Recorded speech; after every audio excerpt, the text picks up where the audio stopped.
बहुत बार जैसे लोग दिखते हैं वैसे वो होते नहीं हैं और कभी कभार आम लोगों के बीच में ही कुछ बैडएस लोग छुपे हुए होते हैं। और ऐसे ही एक बैडएस इंसान की कहानी है द नोबडी मूवी, जिसने एक्टर बॉब ओडेनकर्क के मिडिल एज्ड इंसान की पर्सनैलिटी को एक एक्शन हीरो में बदल दिया, जिसने स्क्रीन पर जॉन विक जैसे कैरेक्टर्स की भी बराबरी की, जिसके कारण ये मूवी दुनिया भर के लोगों को बहुत ज्यादा पसंद आई थी। और आज के इस वीडियो में आपको इस मूवी के बारे में और भी ज्यादा जानने को मिलेगा, जिसकी रिक्वेस्ट हमें हमारे सब्सक्राइबर्स ने कई बार कमेंट्स में की थी, जिसके लिए आप सबका बहुत बहुत शुक्रिया। तो चलिए इसी नोट पर जानते हैं 15 अमेजिंग माइंड ब्लोइंग और awesome the nobody movie facts, वो भी भारी भरकम स्पॉयलर्स के साथ, क्योंकि आज की इस वीडियो में आपको पता चलने वाला है कि किस रियल लाइफ घटना ने नोबडी की कहानी को क्रिएट किया था, कितना एक्यूरेट और असली था नोबडी मूवी के अंदर रशियन मॉबस्टर्स का डिपिक्शन और पोर्ट्रियल। जानेंगे हच के टैटू का आखिर मतलब क्या था और ये क्यों उसे खतरनाक बनाती है। जानेंगे बॉब ओडेनकर्क की स्ट्रिक्ट ट्रेनिंग शेड्यूल के बारे में, साथ ही साथ ये मूवी आखिर कैसे कनेक्टेड है जॉन विक फ्रेंचाइजी से और क्या कभी हमें इन दोनों का क्रॉसओवर देखने को मिलेगा भी या नहीं। ये और बहुत कुछ आपका इस वीडियो में इंतजार कर रहे हैं, तो देर किस बात की। हे गाइस, मेरा नाम है पंकज सागर और आपका स्वागत है गेमों को हिंदी की और वीडियो में। Now without wasting any more time, let's get started. Nobody का ओरिजिनल आइडिया और कॉन्सेप्ट इसी मूवी के अंदर लीड हच मैंसेल का रोल प्ले करने वाले बॉब ओडेनकर्क को ही आया था, जिन्होंने इससे पहले भी 2 बार अपने घर को होम इन्वेजन से बचाया था और कुछ बर्गलर्स और ट्रेसपासर्स को अपने घर की बेसमेंट में बंद किया था। जिसके बाद अथॉरिटीज के एक्शन को देखते हुए बॉब ओडेनकर्क ने इमेजिन किया कि अगर उनके हाथ में सब कुछ होता तो वो आखिर क्या करते, और ऐसे इस कहानी का कॉन्सेप्ट क्लियर हुआ। इस मूवी का सबसे बड़ा सेलिंग पॉइंट यही था कि एक नॉर्मल लुकिंग नोबडी भी बहुत बैडएस हो सकता है। एंड ऑफ कोर्स नोबडी की तरह दिखना बहुत आसान है, लेकिन उसके जैसा एक्शन करने के लिए यहाँ पर बॉब ओडेनकर्क को तकरीबन 2 साल तक की फिजिकल ट्रेनिंग लेनी पड़ी थी। यही कारण है कि मूवी के अंदर उनके फाइटिंग सीक्वेंसेस इतनी ज्यादा जेन्युइन लग पाए। और इन 2 सालों में अपनी ट्रेनिंग को उन्होंने 8711 नाम की एक एक्शन शूटिंग और फाइटिंग फैसिलिटी में बिताया था, जो कंपनी बेसिकली हॉलीवुड के अंदर अलग अलग स्टंट्स को डिजाइन और एक्टर्स को ट्रेन करने के लिए जानी जाती है, जहां पर Keanu Reeves, Jason Statham, Charlize Theron और हैरी बेरी जैसे एक्टर्स ने अपनी मूवीज के लिए टैक्टिकल और फायर आर्म्स की ट्रेनिंग ली थी। मूवी की शुरुआत में हमें एक पूरा का पूरा मोन्टाज हच मैंसेल यानी मिस्टर नोबडी का दिखाया गया, जिसने हच मैंसेल के एक रेगुलर इंसान यानी नोबडी होने के एंगल को बहुत अच्छे से सॉलिडिफाई किया था। और मूवी के सेकंड हाफ में उसके बैडएस होने का सरप्राइज एक्चुअली इसी मोन्टाज की एस्टैब्लिशमेंट की वजह से आया था, लेकिन ये पहले बहुत ज्यादा अलग होने वाला था, जहाँ पर इस मूवी की शुरुआत ही होती हच मैंसेल के घर के ब्रेक इन से।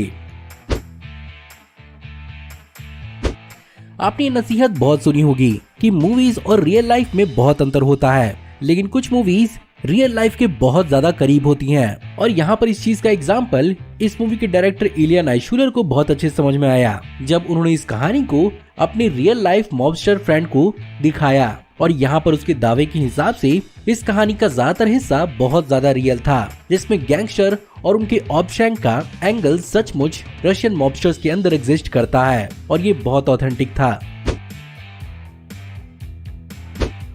मूवी का सबसे बैडएस एलिमेंट हमने वहाँ पर देखा था जहाँ पर हच के टैटू को देखकर tattoo shop owner thank you for your service बोलता है। वेल मूवी के अंदर इस चीज को तो सिग्निफाई किया गया था कि ये बेसिकली किसी कोवर्ट पैरामिलिट्री टीम का एक रेफरेंस था, लेकिन इसके अलावा भी इसके कई गहरे मतलब थे। जहाँ पर वैसे तो मैं पर्सनली कोई कार्ड प्लेयर नहीं हूँ, लेकिन जितना रिसर्च में पता चला है वो ये है कि टेक्सास होल्डम अप गेम के दौरान जब भी ये 2 कार्ड आपके खिलाफ दिखते हैं, उसका मतलब ये होता है कि आपके पास जीतने के ना के बराबर चांसेस हैं। वहीं पर दूसरी ओर टैरो कार्ड रीडिंग के अंदर भी स्पेड या स्वॉर्ड सिग्निफाई करते हैं बैड लक और वॉयलेंस, वहीं पर डायमंड या कॉइन सिग्निफाई करते हैं वेल्थ या मनी को। और इन दोनों का एक साथ टैटू के अंदर होने का मतलब यही है कि हच मैंसन बेसिकली पैसे और वॉयलेंस में डील करता था।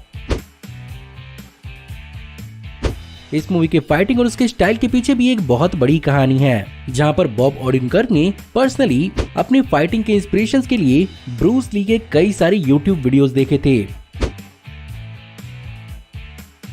अगर आपको भी इस मूवी को देखकर जॉन विक के वाइब्स आए थे तो आप अकेले नहीं हैं, और उसका रीजन सबसे बड़ा यही है कि इस मूवी की कहानी और जॉन विक मूवी की कहानी के राइटर डेरेक कोलस्टार्ड ही हैं, जिसमें उन्होंने जानबूझकर कुछ एक्शन सीक्वेंसेस को बिल्कुल जॉन विक की तरह ही हच मैंसन के लिए लिखा था। इस मूवी के अंदर बॉब ओडेनकर्क का हच मेंसेल कई जगहों पर आपको ब्लू पहने हुए नजर आता है, जिसके पीछे यहाँ पर बॉब ओडेनकर्क का पर्सनल रीजन है, क्योंकि जैसा कि 2017 की द पोस्ट मूवी के अंदर उनकी आंखें उनकी मां को कुछ ज्यादा ही ब्लू लगी थीं, उनके हिसाब से पर्सनली ब्लू कलर पहनने से ये उनकी आंखों को कॉम्प्लीमेंट करता है। इस मूवी के अंदर कॉम्बैट के कई सारे एलिमेंट ऑफ रियलिज्म के लिए fire arm coordinators, real life police officers और मिलिट्री ऑफिशियल्स को भी ट्रेनिंग के लिए हायर किया गया था। साथ ही साथ यहाँ पर बॉब ओडेनकर्क ने इनसे होने वाले अलग अलग प्रकार के फिजिकल और साइकोलॉजिकल ट्रॉमास और रिएक्शन के बारे में भी उनसे अच्छे से जानकारी ली थी, ताकि वो यहाँ पर हज को कई जगहों पर वल्नरेबल भी प्ले कर पाए। वहीं पर अगर बात करें इस मूवी के अंदर बॉडी काउंट की, तो वो तकरीबन 50 था, जिसने 9 का तो शिकार अकेले हज ने किया। वहीं पर 2 को हज के फादर ने ओल्ड एज होम में मारा था, 21 को हज ने ऑब्शैक में मारा और लगभग 18 विलियम मैन्युफैक्चरिंग के लोकेशन पर मारे गए। फिर भी हमें कमेंट्स में आप बताइए कि आपने कितने गिने। वहीं पर अगर बात करें फिल्मिंग की, जहां पर इस मूवी के पूरे फिल्मिंग को 34 दिन के अंदर अंदर लॉस एंजलिस में शूट किया गया था। वहीं पर इसके मेजॉरिटी आइकॉनिक एक्शन सीक्वेंसेस को विनिपेग मैनिटोबा कनाडा में शूट किया गया था। लेकिन बावजूद इस मूवी के अक्टूबर 2019 तक फिल्मिंग के खत्म होने के बाद भी इस मूवी को मार्च 2021 तक पेंडेमिक की सिचुएशंस के कारण रिलीज नहीं किया जा पाया, जहां पर ओरिजिनली इसे 14 अगस्त 2020 को रिलीज किया जाना था। वहीं पर अगर बात करें इस मूवी की क्रिटिकल और फाइनेंशियल अचीवमेंट्स के बारे में, तो इस मूवी ने तकरीबन $16 मिलियन के बजट पर सिर्फ और सिर्फ $57 मिलियन कमाए हैं। और अगर यहाँ पर पेंडेमिक की सिचुएशन नहीं होती, ये मूवी और भी ज्यादा कमाने का पोटेंशियल होल्ड करती थी। जहाँ पर इस मूवी को क्रिटिकली ऑडियंस और क्रिटिक्स दोनों की तरफ से एक बहुत ही पॉजिटिव रिस्पॉन्स मिला था। और बॉब ओडेनकर्क के ब्रेकिंग बैड और बेटर कॉल सॉल से ये बहुत ज्यादा सरप्राइजिंग था। साथ ही साथ इस मूवी को डिजिटली भी premium video on demand provide किया गया था, जहां पर जनवरी 21, 2022 से ये HBO Max पर भी अवेलेबल थी। वहीं पर अगर बात करें फ्यूचर की, तो यहाँ पर डायरेक्ट कॉलस्टार्ड जिन्होंने जॉन विक और इस मूवी दोनों को लिखा था, वो इस बात से एग्री करते हैं कि दोनों की दोनों फ्रेंचाइजीज आपस में एक्चुअली इंटरकनेक्ट कर सकती हैं, लेकिन एक्चुअली वो सिनेमैटिक यूनिवर्स बनाने वाला झंझट नहीं पालना चाहते हैं, इसीलिए वो छोटे मोटे ईस्टर एग्स और रेफरेंसेस से ही काम चलाएंगे।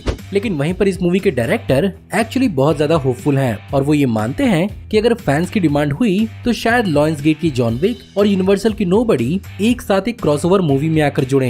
वहीं पर बात करें सीक्वल की, तो वो भी अभी स्टूडियोज के द्वारा कंफर्म करना बाकी है। तो गाइज ये थे 15 अमेजिंग माइंड ब्लोइंग और awesome. The nobody movie facts. मैं उम्मीद करता हूँ कि आपको आज की वीडियो पसंद जरूर आई होगी, और अगर आपको आज की वीडियो पसंद आई हो तो प्लीज वीडियो को लाइक जरूर करिएगा। साथ ही साथ हमें कमेंट्स में जरूर बताइएगा कि आपको इस वीडियो में बताए हुए कौन कौन से फैक्ट जानकर बहुत ज्यादा हैरानी हुई, और आप इस मूवी के बारे में और कौन कौन से फैक्ट जानते हैं। हमारी आने वाली ऐसी ही ऑसम वीडियोस को देखते रहने के लिए हमारे चैनल को सब्सक्राइब करिए, बेल वाले आइकन को दबाइए और हमारी वीडियोस को बिना मिस किए एंजॉय करते रहिए। और अगर आप चाहें तो इस वीडियो के लिंक को अपने दोस्तों के बीच में जितना हो सके उतना शेयर करें। Thank you for watching, see you in the next video. Till then take care, good bye.